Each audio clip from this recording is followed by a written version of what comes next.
So on this topic, we'll talk about why the stock market is a psychological game.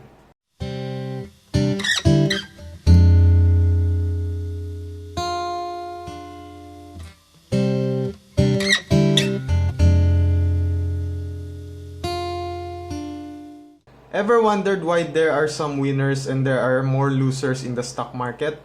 Because just like a game and a business startup, stock investment is also a game being played as a statistics. A game of chance upon making bets if the company would grow, making profits upon sales, or going into bankruptcy. Stock market is a psychological game that baffled even the greatest and successful investors of our time. Quotes: "People's lives are forever controlled by two emotions, fear and greed."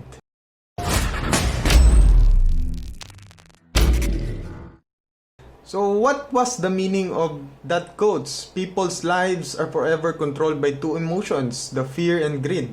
When it comes to decision making, it is a proven fact that humans are instinctively using 80% of their emotion and only 20% of their logic. The stock market is still considered a gambling option on a minimal risk, with a statistical winning that can be considered as luck.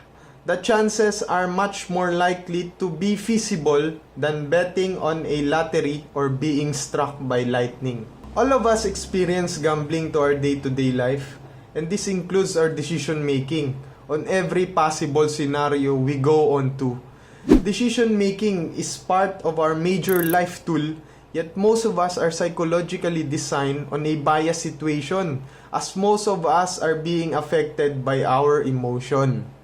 By deciding based on our emotion, we are likely to choose or hire our closest people on our organization than to other people who are more qualified to that position, because we think emotionally and that fear and greed controlled us. We lose our ability to think on a logical manner and destroy our strategic plan at some times. The art of succeeding on stock trading is more crucial on determining the person's psychology rather than defining its IQ or its understanding of the game. Despite being a knowledgeable and experienced on the field, 90% of investors can lose their money over time just because of a simple emotional decision making that affects their years of strategy and planning. The 90% investors might be affected by fear, as fear is part of human instinct that was engraved into humans since the dawn of the earliest time. When stocks are down, they remain to have a strategy to hold. But when it goes down for more, panic strikes and fear decides their mind to get out before it's too late. Thus, strategy lose and decision making fall apart.